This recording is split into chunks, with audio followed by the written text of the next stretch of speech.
ভাবছেন লেবাস পরে আসি, মনে করছেন হুজুর আমি শুধু আমি ভুয়া কি আপনাকে আমি দেখাবো। আজকে আমরা গণনা করি কুষ্টিয়া সরকারি কলেজকে। এখানে আজকে আন্তঃবিভাগ ফুটবল প্রতিযোগিতা 2026-এ এই অনুষ্ঠানে আমরা সম্মানিত সভাপতির দায়িত্ব পেয়েছি অত্র কলেজের সম্মানিত অধ্যক্ষ, হাজারো ছাত্রের উস্তাদ, বিশিষ্ট শিক্ষাবিদ প্রফেসর মোল্লা রুহুল আমিন স্যারকে। এখানে উপস্থিত আছেন অত্র কলেজের সম্মানিত উপাধ্যক্ষ, আমার শ্রদ্ধাভাজন ব্যক্তিত্ব জনাব প্রফেসর ডক্টর আব্দুল লতিফ। এখানে যেহেতু 22টা বিভাগ নিয়ে কলেজ চলছে, আমার মাথার তাজগুলো সব বসে আছে শিক্ষক এবং শিক্ষিকা মণ্ডলী। তাদের হায়াতে তাজ্জবা সিহাতে কল্লিয়া কামনা করছি। আপনারা জানেন বাংলাদেশে সরকার গঠন করার পর থেকেই মাননীয় প্রধানমন্ত্রী জনাব তারেক রহমান উনি খেলাধুলার প্রতি এবং মানুষের কর্মসংস্থানের প্রতি মনোযোগ আকর্ষণ করছেন বেশি। মানুষ ইসলাম যেটা চেয়েছে আমরা ওই আলোকেই তার কর্মসূচিগুলো বিশেষভাবে লক্ষ্য করেছি। বিশেষ করে খাদ্যে স্বয়ংসম্পন্ন হওয়া এবং মানুষ বেকারত্বের অভিশাপ থেকে মুক্ত হওয়া, এই সমস্ত কাজগুলো করতে আমাদের দেশের ভেতরে যেই উদ্যোগগুলো হাতে নেওয়া যায়, অলরেডি অনেকগুলো উদ্যোগ তিনি হাতে নিয়েছেন এবং সামনে আরও নেবেন ইনশাআল্লাহ। আমাদের বিরোধী দলীয় নেতা যিনি আছেন ডাক্তার শফিকুর রহমান, ওনার সবচাইতে বড় বিষয় এবার সংসদে উনি সরকারি এবং বেসরকারি দুইটা দলকে উদ্দেশ্য করে দেশবাসীকে আহ্বান জানিয়েছেন যে আমরা অন্তত শিক্ষা এবং স্বাস্থ্য এই দুইটা বিভাগে মন্ত্রণালয়ে আমরা বাজেট এবার বেশি করে দিতে চাই।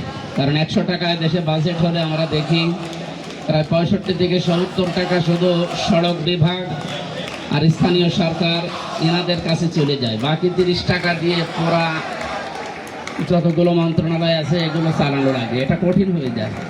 এই জন্য আমরা খুব বেশি করে অন্তত চেয়েছি যে স্বাস্থ্য এবং শিক্ষা এই দুইটায় যদি এবার বাজেট বাড়ানো যায়।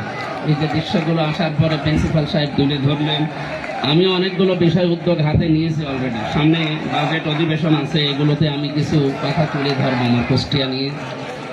আপনাদেরকে আশ্বস্ত করতে চাচ্ছি শহীদ মিনার, যেটা আমি উপাধ্যক্ষ সাহেবের সাথে কথা বলছিলাম, এই শহীদ মিনারটা আসলে একটা বেমানান। এখানে আমরা যে জায়গায় দেওয়ার কথা বললেন প্রিন্সিপাল সাহেব, আমরা ওখানে ইনশাল্লাহ চেষ্টা করব। এবার এখানে যে ভঙ্গুর একটা ছাত্রাবাস আছে, আমি দেখেছি ওটা এর আগে, এটা আশা করছি থাকবে না। এটা আমরা এখান থেকে অন্তত ভেঙে দিয়ে বহুতল একটা 6 তলা বিল্ডিং যদি করা যায়, 150-200 ছাত্র সংগ্রাম যেখানে থাকে, আমরা 22,000 থেকে 25,000 যেখানে ছাত্রছাত্রী, এই জায়গায় অন্তত 5,000 মানুষকে থাকার ব্যবস্থা করা দরকার। এটা একটা বাস্তবতা। আমার প্রাণপ্রিয় প্রতিষ্ঠান ইসলামী বিশ্ববিদ্যালয় কুষ্টিয়া, সেই জায়গার যে অবস্থান সেখানকার তুলনায় শুনলাম ছাত্রছাত্রী এখানে আরও বেশি। সেই হিসাবে আমরা এগুলো সামনে হাতে নিতে চাচ্ছি। প্রশাসনিক ভবনের পূর্ব পাশের এই যে ফিজিক্স এবং কেমিস্ট্রি ডিপার্টমেন্টের জায়গায় একটা বহুতল ভবন নির্মাণ করার আহ্বান জানিয়েছে। আমরা এটা চেষ্টা চালাবো ইনশাল্লাহ। শিক্ষামন্ত্রী মহোদয়ের সাথে আমি সেদিন কথা বলেছি, উনি আমারে বলছিলেন আপনার আসনের ভেতরে যে সমস্ত প্রতিষ্ঠানে ইমার্জেন্সি কোনো ভবন লাগবে আপনার ডিও লেটার দিয়ে আপনি আমাকে আলাদাভাবে দেবেন, আমি ওটা স্পেশালভাবে দেখবো ইনশাল্লাহ। আমি দেখি সরকারি কলেজকে আমি তালিকায় 1 নম্বরে রাখবো ইনশাল্লাহ। মাঠ সংস্কার এবং মাটি ভরাট, এখানে যে বিষয়টা শুনলাম এর আগে যে মাঠের অবস্থান ছিল, এর হালকা টাচ পাওয়া যাচ্ছে ওই যে আশপাশগুলো দেখলে যে কি অবস্থা ছিল। সুতরাং এগুলো আমরা সামনে রাখতে চাই না ইনশাল্লাহ। দ্রুত এর ব্যবস্থা আমি দেখি যারা প্রশাসনের দায়িত্বে আছে সরকারের বিভিন্ন মন্ত্রণালয়ে, আমি নিজে কথা বলবো এই কলেজের জন্য। আমার সহকারে যিনি আছেন এই যে মমিন বিশ্বাস, উনি এখানকার ছাত্র ছিলেন, ছাত্র নেতা। আমার মনে হয় আমিও এখানে পড়াশোনা করতে পারলে মায়া মহব্বত ওনার মতো আরো বেশি বাড়তো। আমার সে সকাল থেকে লেগে আছে যে চলেন তাড়াতাড়ি যান। আমি তো এমনিতে রাত জেগে থাকি, দিনের বেলা একটু ঘুমা আসে, আজকে ঘুমাতেও দেয়। একাডেমিক ভবনগুলোর যে বিষয়গুলো, এই যে একটা ভবন একটু রং করা লাগছে, ভালো লাগছে দেখতে, বাকি বিভাগগুলো যদি আমার মনে হয় রং করা থাকতো, এটা দেখতে আরো ভালো লাগতো। তা দেখি একটা চেষ্টা চালাচ্ছি, আমি টিওনোকে বলে একটা অতি দ্রুত একটা বরাদ্দ দিয়ে অন্তত ঈদের আগে, যেহেতু একটা আনন্দ ঘন পরিবেশ আসবে, এটা আমরা চেষ্টা চালাবো ইনশাআল্লাহ।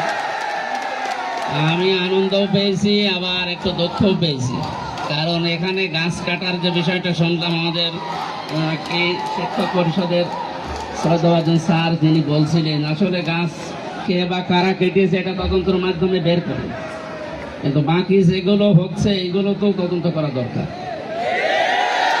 বাকি যারা যা করছেন, আমি মনে করছেন লেবাস করে আছি, মনে করছেন হুজুর, আমি হুজুর না, আমি এগুলোর তালিকা নিয়ে যাবো আজকে, যে আপনাদের যা করা লাগে আমি তাই করবো। আমি ভুয়া কি আপনাকে আমি দেখাবো আজকে। আপনাদের সেই কয়েকজনের তালিকা আমার কাছে আছে অলরেডি, আমি সত্যের উপরে জানাবো। আমি পিএমকে আপনাদের সম্পর্কে জানাবো, এই কয়েকজনের, যে এরা এই শিক্ষা ভবনটা নষ্ট করার জন্য পেছনে কারা আছে তাও জানি আমি তাদের নামও দেব নালিশ একেবারে উপরে। দেখে আপনারা কতদূর পারেন। আল্লাহ রাব্বুল আলামিন আমাদের সুস্থ শরীর এবং সুন্দর মন তৈরি করার জন্য যে সমস্ত কার্যকলাপগুলো দিয়েছেন, তার ভেতরে ব্যায়াম একটা, এই খেলাধুলার মাধ্যমে ব্যায়ামটাই হবে আশা করছি। আপনারা থাকেন, কাজ করেন, আমরা আপনাদের সাথে আছি ইনশাআল্লাহ। সরকারি কলেজ কুষ্টিয়ার পরিচালক যারা আছেন এবং শিক্ষক শিক্ষিকা মণ্ডলী যারা আছেন, সবাইকে আন্তরিকভাবে ধন্যবাদ জানিয়ে আজকের অনুষ্ঠান শুভ উদ্বোধন ঘোষণা করলাম।